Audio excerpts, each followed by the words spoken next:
Story நேரம் Tamil வியூவர்ஸ்க்கு hi. Powerful பிரின்ஸோட 11th எபிசோட்ல என்ன ஆக போகுது அப்படின்னு தான் இன்னைக்கு இந்த வீடியோல பார்க்க போறோம். லாஸ்ட் எபிசோட்ல தானியா கிட்ட குரு ஓடி வந்ததுக்கு அப்புறமா அவளை அட்டாக் பண்ண அதே கடத்தினவன் இங்க வந்து நின்னுட்டு இருக்கத தானியா பார்த்திருந்தா அதோட தான் முடிஞ்சது. அந்த ஆளு வேகமா இவங்க எல்லாரையும் கொண்டு போடலாம் அப்படின்னு பக்கத்துல வர யாரும் இவங்களை காப்பாத்துறதுக்கு ட்ரை பண்றாங்க. வந்திருக்கிறது நம்ம யூ தான். மினா பாக்குறா, ஏய் யூ வந்துட்டாண்டி அப்படின்னு சிரிச்சிட்டு இருக்கா. ஆனா இங்க இருக்கிற அந்த மாஸ்க் போட்டவன் ரொம்ப ஒரு ஸ்ட்ராங்கான கெட்டவனா இருக்கான். அதான் இந்த லீமோ ஒரு காலம் அவன் கிட்ட யூ தாங்க முடியல. ஒரு கெட்டத்துக்கு மேல முதுகுல பயங்கரமா அடி வாங்கிடுறான். அதுக்குள்ள அந்த பக்கம் இருந்து நம்ம ஜியாங்ஷுவோட ஆளுங்க எல்லாம் ஓடி வந்துடுறாங்க. அங்க வரவங்க யூவையும் பாத்துக்கிறாங்க. தானியாவும் மினாவை திரும்பி பார்த்துட்டு யூ மினா கிட்ட வேகமா ஓடி போயிட்டு உனக்கு ஒண்ணும் ஆகல அப்படின்னு கேட்க, மினாக்கு ஃபர்ஸ்ட் டைம் யூ மேல நல்ல எண்ணம் வருது. பரவாயில்லையே, இவனும் ஒரு ஹீரோ தான் போல அப்படின்னு. இங்க யூ நேரா உள்ள போயிட்டு முதுகுல அடிபட்டுச்சே மருந்து போடலான்னு சட்டையை கழட்டிட்டு இருக்க மினா அங்க உள்ள வந்துடுறா. யூ வேகமா சட்டை இழுத்து மூடிட்டு கதவை தட்ட மாட்டியாமா அப்படின்னு கேட்க, யோ நீ என்ன பொண்ணா அப்படியே இழுத்து மூடிட்டு இருக்க, பாக்குறாங்க கிளிக்கிறாங்க, மருந்து கொடுக்கலாம் தான் வந்தேன், ஏன்னா அவ்வளவு வெக்கமா அப்படின்னு கேட்டு கிண்டல் பண்ண ஆரம்பிக்கிறா. ஒரு பொண்ணும் பையனும் ஒரு ரூம்ல தனியா இருக்கிறது சரிப்பட்டு வராது, நமக்கு இன்னும் கல்யாணம் கூட ஆகல அப்படின்னு யூ ஒரு விட்ட போட, அட ஆமா இல்ல எனக்கு யார் கூடயாவது கல்யாணம் ஆகும், அப்போ இந்த விஷயம் தெரிஞ்சா என்னதான் நான் பாவப்பட்டு வந்தா கூட அது பேர் தப்பா போறதுக்கு வாய்ப்பு இருக்கு, நான் கிளம்புறேன் அப்படின்னு கிளம்புறா. யூ கையை பிடிச்சுக்கிறான். அதெல்லாம் என்ன, அடிப்பட்டவங்களுக்கு உதவி பண்றதுல பாவமே கிடையாது, மருந்து போட்டு விடு அப்படின்னு கூப்பிட்டு இருக்கான். யூக்கு இருக்கிற காயத்தை பார்த்துட்டு மினா, ஆனாலும் உனக்கு சண்டை போடுறதுக்கு கொஞ்சமும் வரல, உயிரை பணையம் வைக்கிறதுக்கு முன்னாடி வந்து நிக்கிற அப்படின்னு சொல்ல, என்னது எனக்கு சண்டை போட வரலையா, நான் மட்டும் வராம இருந்திருந்தா நீங்க நேரா டிராவல் பண்ணிருக்க மாட்டீங்க, அப்படியே வானத்துக்கு ஸ்ட்ரைட்டா டிராவல் பண்ணிருப்பீங்க அப்படின்னு கிண்டல் பண்ணிட்டு இருக்கான்.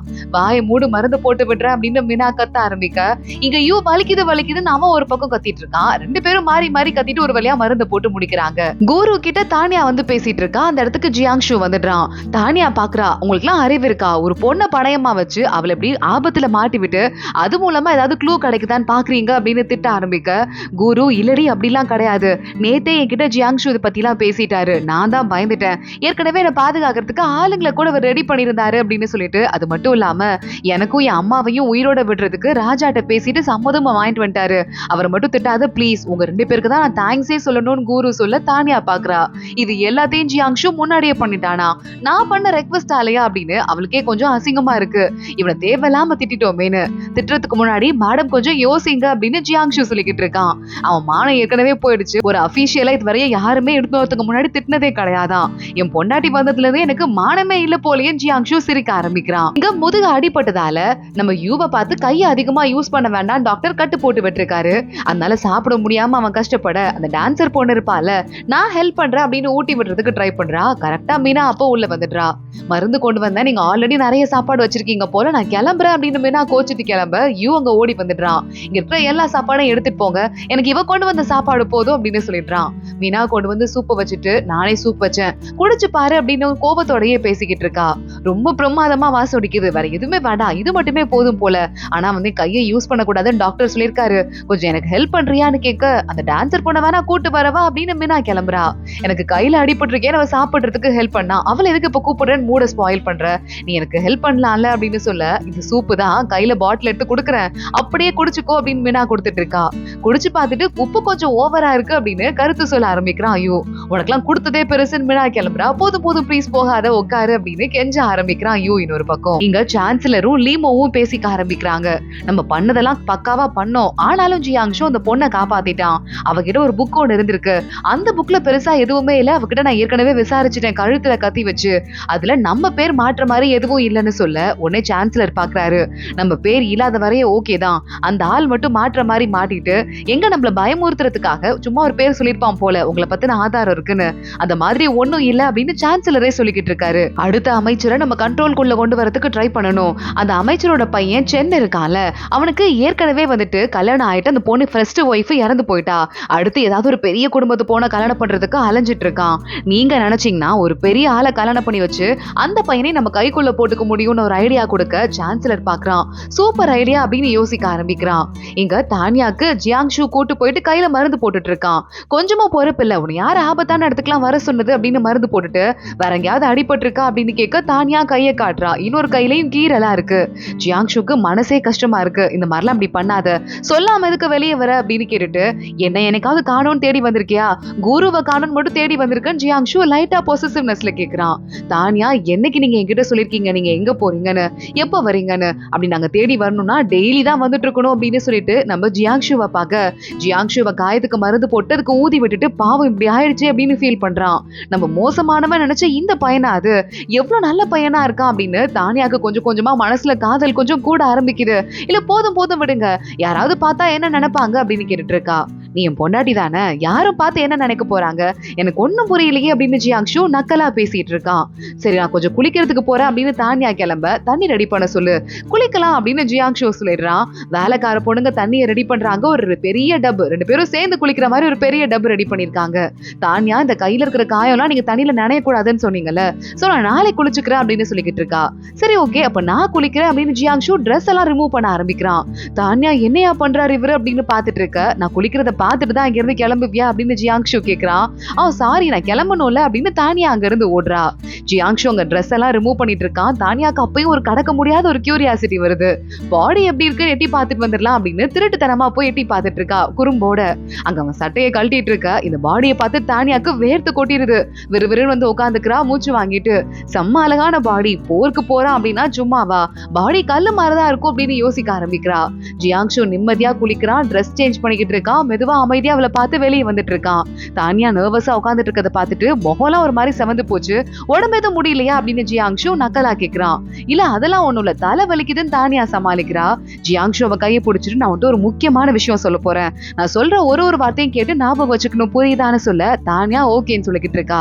எனக்கு எந்த பிரச்சனையும் கிடையாது அப்படின்னு அவன் மேல சாஞ்சிட்டே ஜியாங்ஷு ஏதாவது ஒரு டவுட் இருக்குன்னா என்கிட்ட டைரக்டா கேளு, எனக்கு எந்த பிரச்சனையும் கிடையாது, சின்ன வயசுல இருந்து எனக்கு வேற யார் மேலயும் இன்ட்ரெஸ்டும் வந்தது கிடையாது, முதல் முறையா இப்பதான் கல்யாணம் பண்ணி அந்த இன்ட்ரெஸ்ட் எல்லாம் வர ஆரம்பிக்குதுன்னு சொல்ல, அப்ப என் புருஷனுக்கு எந்த ப்ராப்ளமும் இல்லைன்னு சொல்றீங்களான்னு தானியா கேக்குறா. எந்த ப்ராப்ளமும் இல்ல, டவுட் இருந்தா இனிமே என்கிட்ட கேளு, நானே எல்லா டவுட்டையும் கிளியர் பண்றேன் புரியுதா அப்படின்னு ஜியாங்ஷு இவ்வளவு ரொமான்டிக்கா பார்க்க ஆரம்பிக்கிறான். தானியா வெக்கப்படுறத பார்த்து இவனுக்கு சிரிப்பா இருக்கு. அங்க இருந்து கிளம்பி போயிடுறான். தானியா ஒரு பக்கம் பயங்கரமா ஹாப்பி ஆயிடுறா. இங்க மறுபடியும் அடுத்த நாள் அரண்மனையில ராஜா நின்னுட்டு இருக்காரு.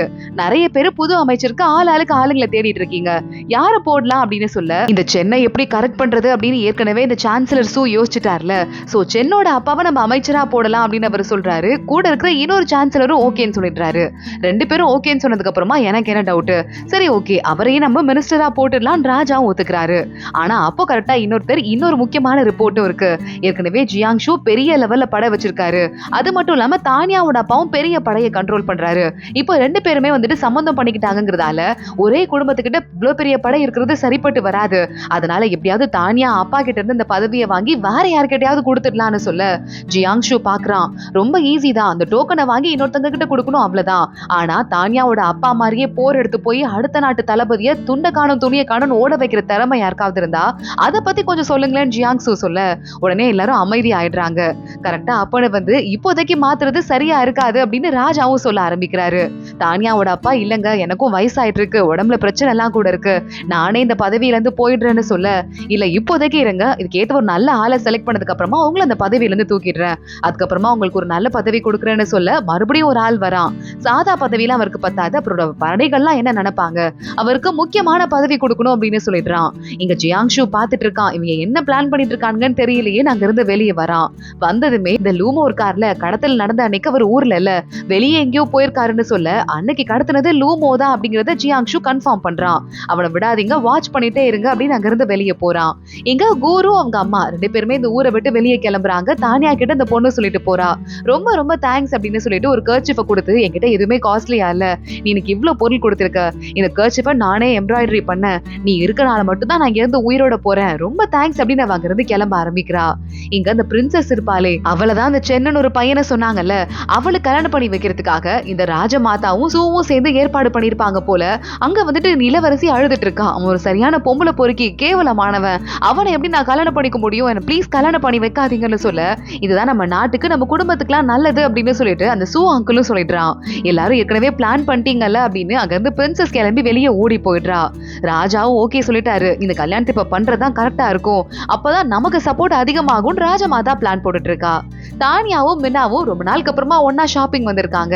ஏண்டி இன்னமும் ஜியாங்ஷுக்கு இது வேணும் அது வேணும்னு பார்த்து வாங்கிட்டு இருக்க, உங்க 2 பேருக்கும் நடுவுல லவ் எல்லாம் எதுவும் இல்லைன்னு சொல்லன்னு மின்னா கேட்க, எனக்கும் அவருக்கும் நடுவுல இருந்த மிஸ் அண்டர்ஸ்டாண்டிங் எல்லாம் கிளியர் ஆயிடுச்சு, இப்ப நாங்க நல்லா ஆயிட்டோம் அப்படின்னு தானியா சிரிச்சுட்டே சொல்லிக்கிட்டு இருக்கா. ஓ அப்படி போதாக்காத அப்படின்னு கேட்டுட்டு மின்னா சிரிக்க, அம்மா உனக்கு மாப்பிள்ள பார்க்க சொல்லி உங்க அம்மா என்கிட்ட ஃபோர்ஸ் பண்ணிட்டே இருக்காங்க, நீ ஏன் ஓகேனே சொல்ல மாட்டேங்கிற, மனசுக்குள்ள யாராவது இருக்காங்களா என்ன அப்படின்னு தானியா கேட்டுட்டு இருக்கா. கரெக்டா அப்பன்னு பார்த்து ரொம்ப கிராமத்துல இருந்து ரொம்ப கஷ்டப்பட்டு வர ஆளுங்க வந்துட்டு இருக்காங்க. தானியா மேல இடிச்சிடுறாங்க. சாரிமா, என் குழந்தை ரொம்ப நாளா சாப்பிடல, அதான் கண்ணு தெரியாம இடிச்சிட்டான் அப்படின்னு அந்த அம்மா சொல்ல தானியா காசு கொடுக்குறா. அவங்க கால்ல விழுறாங்க. ரொம்ப தேங்க்ஸ்மா, நாங்களும் எங்க ஊர்ல பணக்காரங்க தான், ஆனா அங்க இருக்கிற கஷ்டம் தாங்க முடியாம இங்க வந்துட்டோம் அப்படின்னு சொல்றாங்க. சுத்தி முத்தி பார்த்தா இந்த கேபிட்டல் சிட்டிக்கு அகதிங்க நிறைய பேர் வந்திருக்காங்க. தானியா பார்த்துட்டு ஷாக் ஆகுறா. ஜியாங்ஷு வீட்டுக்கு போறான். வீட்ல இருந்து நிறைய அரிசி பருப்பெல்லாம் வெளியே போயிட்டு இருக்கு, என்ன ஆச்சுன்னு கேக்குறான். அங்க இருக்கிற வேலைக்கார பொண்ணு விஷயத்த சொல்றா. ஜியாங்ஷு நேரா தானியாவை பார்க்க கிளம்பி வந்துட்டு இருக்கான். தானியா எல்லா அகதிங்களையும் ஒன்னா கூட்டு போயிட்டு அவங்களுக்கு காயத்துக்கு மருந்து போடுறது, சாப்பாடு கொடுக்கறதுன்னு வேலையை பார்த்துட்டு இருக்கா. ஜியாங்ஷு வந்துடுறான். என்னங்க இது இவ்வளவு அகதிங்க இருக்காங்க அப்படின்னு சொல்ல, நானும் இப்பதான் கேள்விப்பட்டேன், நீ இங்க இருக்கன்னு தெரிஞ்சதும் நான் நேரா இங்க வந்துட்டேன், நீங்க வேலையை பார்த்துக்கோ, ஆனா நம்ம என்னதான் இருந்தாலும் ஒரு ஃபேமிலி நினைச்சா ஒரு ஊரோட பசியை தீர்க்க முடியாது அப்படின்னு அவங்க எல்லாருமே அகதி முகாமுக்கு அனுப்பி வைக்கிறான். ராஜாக்கு விஷயம் போது ராஜா கண்டபடி கத்துறாரு. அந்த ஊர்ல அவ்வளோ வெள்ளம் வந்து அங்க இருக்கிற மக்களுக்கு அந்த கவர்னர் எந்த வேலையுமே செய்யாம எல்லாரையும் வெளியே அனுப்பியிருக்கான். அதுவும் இல்லாம வெளியே போறதுக்கும் ஒரு பாதையை கூட கிரியேட் பண்ணாம அடைச்சு வச்சிருக்கான். தப்பிச்சு ஓடி வந்திருக்காங்க. இத பத்தி என்கிட்ட ஒண்ணும் சொல்லலையா அப்படின்னு சொல்லிட்டு கத்த ஆரம்பிக்கிறாரு நம்ம ராஜா. லூமோ இருக்கான்ல, அவன் தான் ரெவென்யூவோட வைஸ் மினிஸ்டர். அவன் இருந்துட்டு நாங்க கொடுக்க வேண்டிய எல்லா காசுமே கொடுத்துட்டோம், அவங்க ஏன் இப்படி பண்ணலன்னு தெரியலன்னு சொல்ல ஜியாங்ஷு பாக்குறான். ரெவென்யூ டிபார்ட்மெண்ட் மேல எனக்கு இன்னும் சந்தேகம் இருக்கு அப்படின்னு சொல்லிடுறான்.